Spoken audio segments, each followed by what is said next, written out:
What is political ideologies? Do you have any idea what does it mean?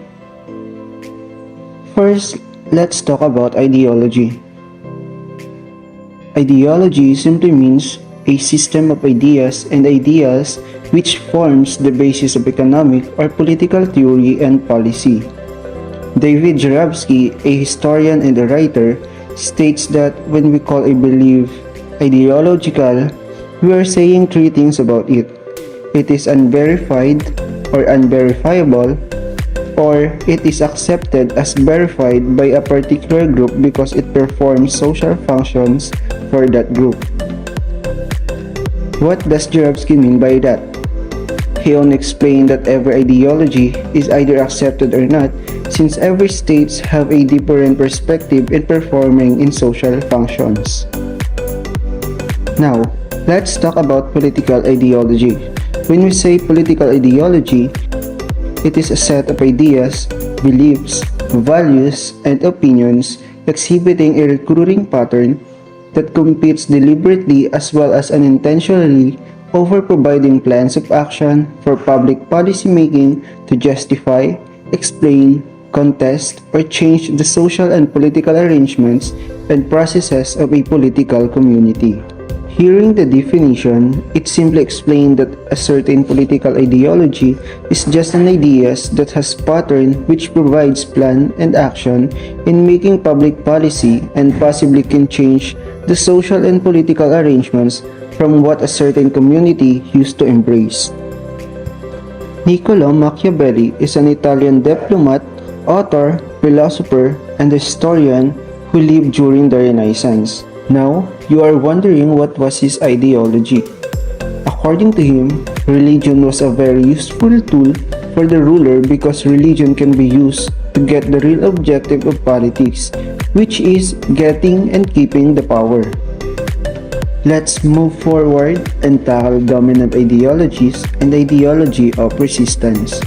It came from the ideas of Antonio Gramsci, an Italian Marxist philosopher, journalist, linguist, writer, and a politician. When we say dominant ideologies, these are the most accepted in society because of its visibility. All the aspects of society is affected of it, even the culture, education system, religion, and sports. Moving to ideology of resistance, this is firmly made to change and develop the social and political struggles to give purpose and meaning to those wishing to reform a given social and political structure. Good day, everyone! Today, we're going to discuss the topic of restrictive and relaxed ideologies. I am Tirso de Cabrigas Jr. Stay tuned and let's dive in. Different ideologies coexist. It's shaped by an individual's, group's, or social class perception of their place in society.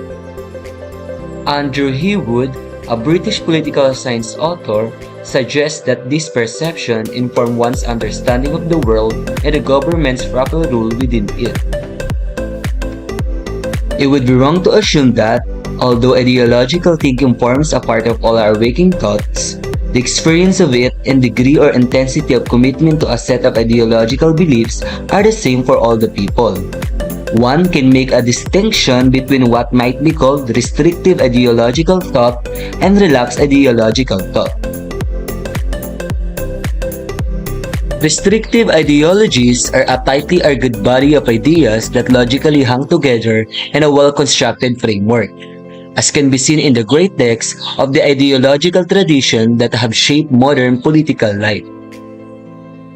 The term restrictive ideologies conjures up the image of rigidity, narrowness, and bigotry in the ideological cause. The importance of ideology in modern history. Ideologies in our modern history had a great contribution in building everyone's nation, history, and improvements to society. First in line is that ideologies help in shaping our world history. Ideologies played a huge role in contributing to our world history as well as to the nation's political system. Politics and ideology are factors that influence governance but also frequently express a worldview about the nature of reality, people, and society. Political ideologies can therefore have a religious influence and mold the minds of their followers. Governments and politicians seek clear ideological justifications for their actions and consciously attempt to carry out policies in line with an ideological agenda. Leaders started to adapt an approach of political ideologies in building their nation. Ideologies became the pathway for them to create a progressive society. Ideologies became the building block of a nation to handle their people. And in addition, every nation has its different ideologies depending on what their people need.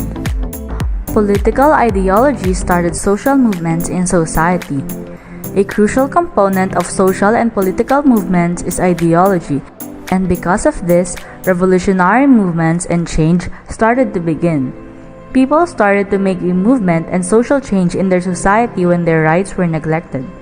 Feminism is an example of a social movement. Good day everyone, my name is Reich and now I'll be discussing about the transmission of ideologies. Ideologies claim they are universally applicable to all people in all societies and are not the product of a particular time and space. Therefore, any society is capable of following a certain ideology that they presume to be appropriate and fitting to their situation and standard of living. Ideologies create a particular language of meaning and explanation to encourage the individual to develop a sense of being a full member of a major movement for social reform.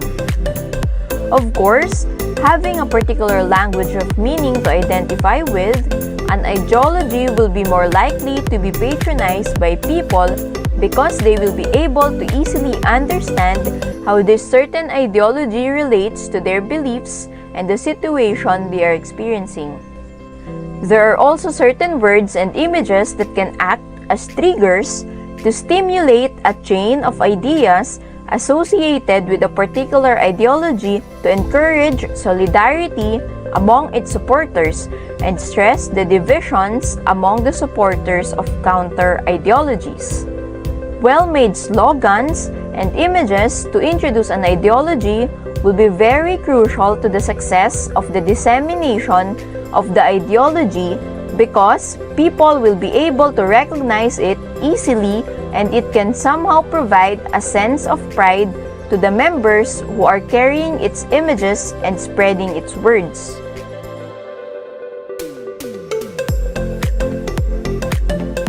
There are vehicles by which ideological values are transmitted in the society.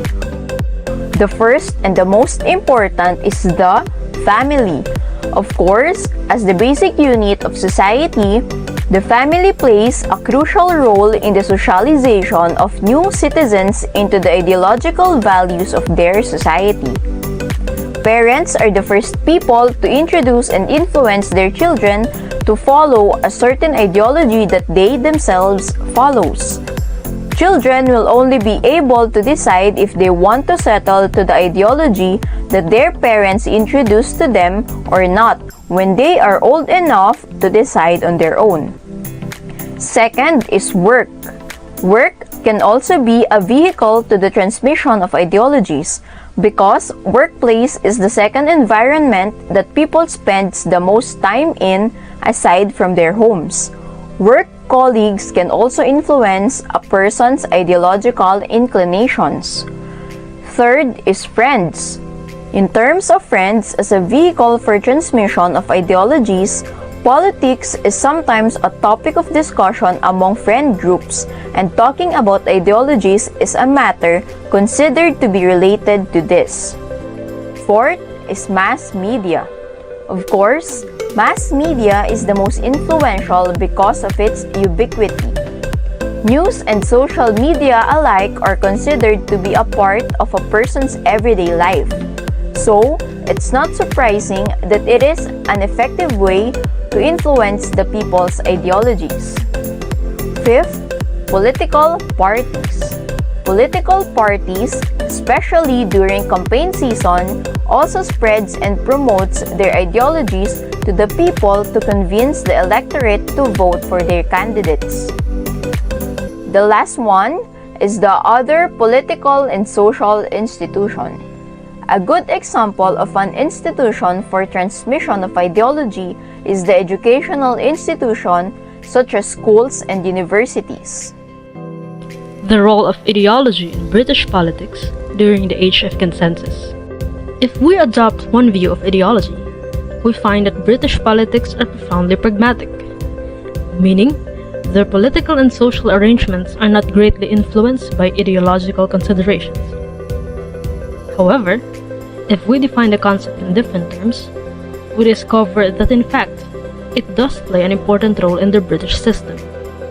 For a start, liberal ideas about free market are found in the works of Adam Smith and David Ricardo. For a start, free market is an economic system in which the prices of goods and services depend on supply and demand. Such a market operates without government intervention and is believed by liberals as the best means towards economic growth. These ideas influenced the development of the post-war consensus, wherein all the major parties agreed on the basics of government policy. Some of it are as follows. A commitment to full employment by the use, if necessary, of Keynesian demand management techniques. To control inflationary pressures, the government assumes responsibility through fiscal policy, the use of government revenue collection or taxes to influence a country's economy. Let's say that the economy has slowed down, unemployment levels are up, consumer spending is down, and businesses are not making substantial profits. The government may decide to fuel the economy by decreasing taxation, which gives consumers more spending money while increasing government spending in the form of buying services from the market. The creation of a welfare state with extensive social benefits in terms of health, pensions, childcare and benefits, unemployment and sickness, and expanding educational opportunities. One example is England's National Health Service, wherein equal treatment should be available for equal medical needs, irrespective of the ability to pay. Lastly, a mixed economy of state-owned key industries. A mixed economic system is a system that combines aspects of both capitalism in the presence of private sectors and socialism through the intervention of the government with these businesses. As mentioned earlier, British politics is pragmatic, but can be ideological in a sense that is associated with social democracy. Greetings everyone! What a lovely day it is. I am Alyssa and I'm gonna discuss more about the post-war consensus. Let us differentiate the Labour and Conservative Party.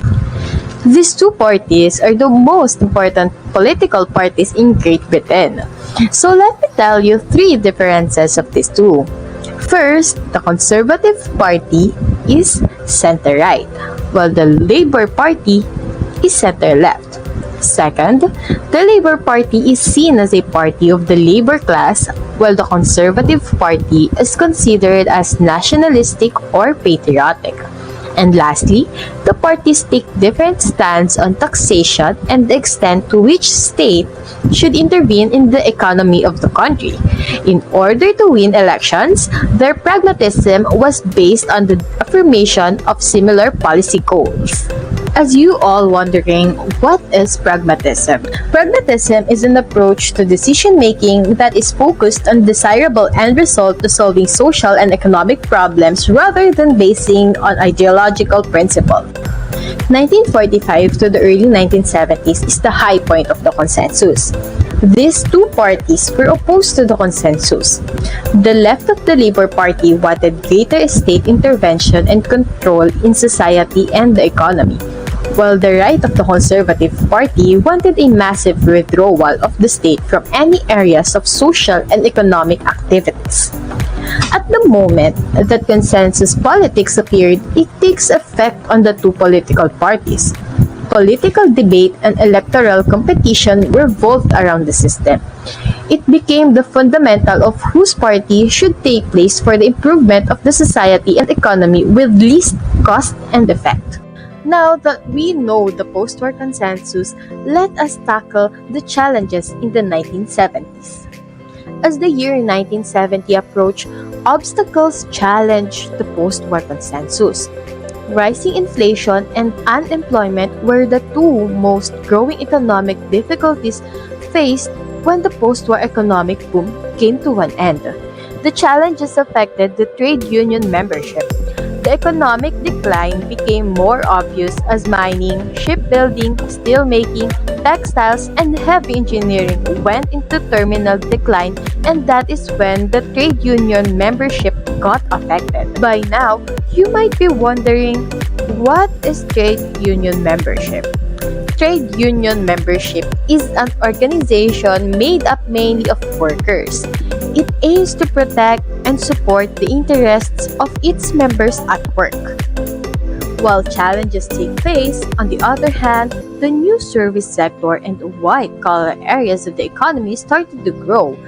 With that, it came a new individualism and a new impatience at the inefficient and collectivist provision. 1981. Many of its right wing going on to form the Social Democratic Party. The Social Democratic Party focuses on political freedom, justice, and social solidarity. Slowly, in the year 1975, the Conservatives moved to right under the leadership of Mrs. Thatcher. Who is Mrs. Thatcher?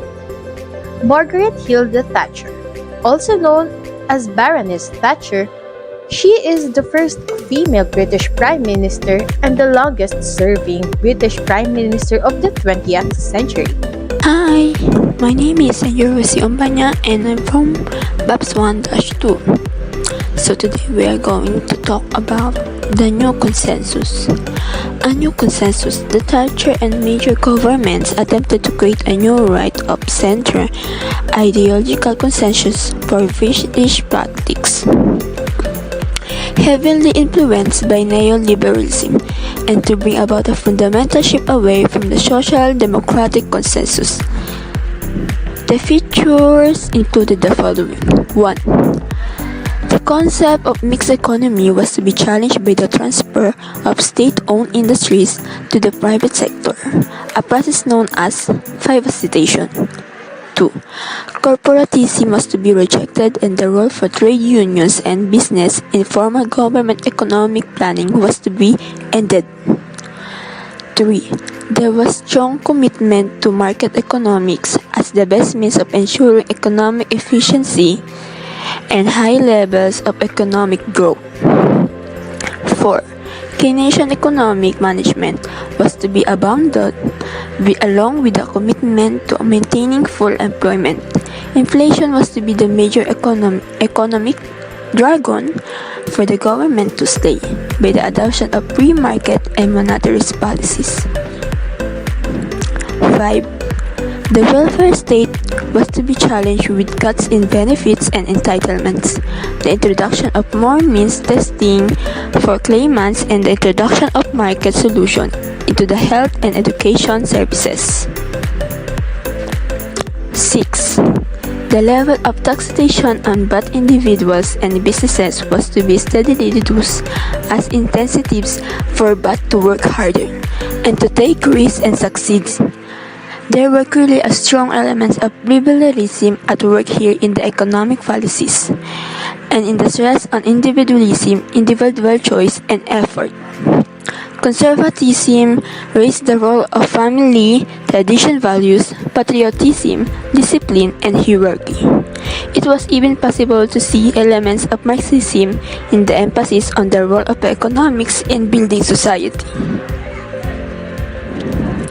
Thatcher was a conviction politician. She believed that politics should be rooted in the fundamental beliefs of political leaders rather than in a consensus and compromise. Thatcher rejected consensus politics, believing that sticking to principle was more important. She believed that the main problem with the Conservative Party in the 1970s was its willingness to compromise. She was against dependency, high levels of tax, debt, and powerful unions. Thatcher believed that everyone should work hard in order to earn a living. She did not believe anyone should depend on the state to live. She believed that hard work should be rewarded, so she wanted the low income taxes. She believed that the key to the economic growth was individual enterprise. She also believed in the importance of economic efficiency. She argued that private companies were more efficient than government agencies. Thatcher and many on the right of her party believed that government spending needed to be cut as it required high tax. She was also highly critical of unions.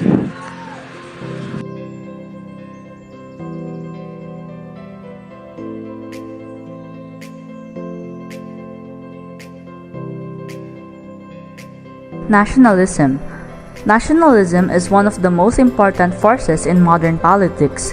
It is an ideology that emphasizes loyalty, devotion, or allegiance to a nation or nation-state and holds that such obligations outweigh other individual or group interests.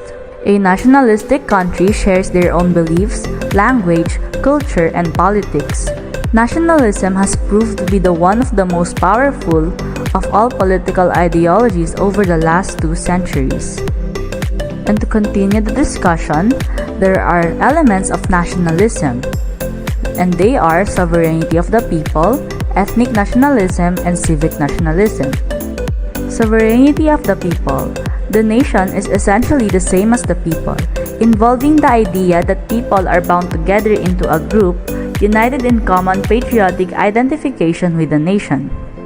A nation has its group of people that are bound with their culture, religion, language, and ideas about politics that will serve as an identification to their nation. Ethnic nationalism. Ethnic nationalism identifies a close connection between national members linked by race, language, or other cultural attributes that persist over centuries. Basically, a nation can have a group of people that differs in race, ethnicity, and cultural beliefs but still lives in one nation.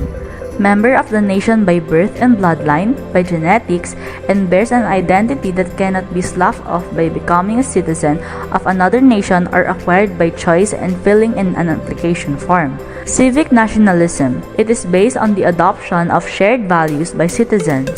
It shares common historical ties that exist between the people in the nation, ties that can easily be extended to other people through citizenship and the loyalties and obligations associated with acquiring the citizenship. Conservatism. It is a cultural, social, and political philosophy that seeks to promote and to preserve traditional social institutions and practices. It argues for a limited style of politics, tradition, organic society, hierarchy, order, authority, private property, the importance of the state and national institution. Under the conservatism, here are other views about it. Paternalism and libertarian conservatism. Paternalism. Paternalism is a mode of conservative thought in which the relationship of governors to the governed is compared to that of father and children. The governors provide the needs of the governed but maintain their authority and superiority. It is making all the decisions for the people you govern, employ, and responsible for, so that they cannot do or they cannot make their own decision, which leads into limiting the will of the people to decide. Next is libertarian conservatism. Libertarian conservatism advocates the greatest possible economic liberty and the least possible government regulation of social life, mirroring classical liberalism, but also harnesses to a belief in a more socially conservative philosophy emphasizing authority, morality, and duty. Anarchism. When we say anarchism, it is a political theory which it sees all the forms of government as unnecessary and undesirable, and it promotes a society based on voluntary cooperation and free association of individuals and groups. Feminism. It is the advocacy of women's rights on the basis of the equality of the sexes in political, economic, or personal. Liberalism. Liberalism is a political and moral philosophy based on the rights of the individual, liberty, consent of the governed, political equality, and equality before the law. Its history and applications were introduced in 2 treatises of government by John Locke. He had significant beliefs regarding the role of government, which was to protect the natural rights of its citizens. Liberalism, in the simplest sense, holds that all individuals should have equal treatment before the law. Now, we will move on to the ideology of environmentalism and ecologism.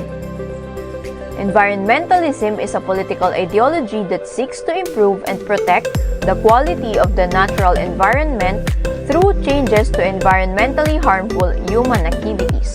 Green issues, however important they are, can be addressed within the existing political and economic structures. Environmentalists believes that environmental issues can be resolved through the already existing political system. We just need to organize it and implement the laws regarding this matter in an effective and efficient way. Like environmentalism, ecologism is a new political ideology based on the position that the non-human world is worthy of moral consideration, and that this should be taken into account in social, economic, and political systems. Ecologist believes that environmental crisis is so great that only a thoroughgoing reorganization of the political, social, and economic system would achieve a solution. Unlike environmentalism, ecologism lost hope in the current political system. Ecologists believes that environmental problems can only be resolved through a full-blown restructuring because the current system just would not work.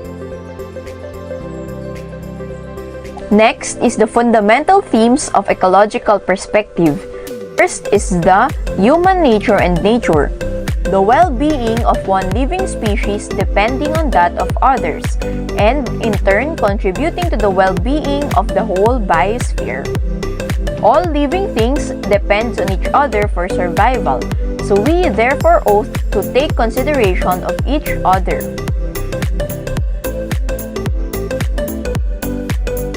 Next is green views on politics.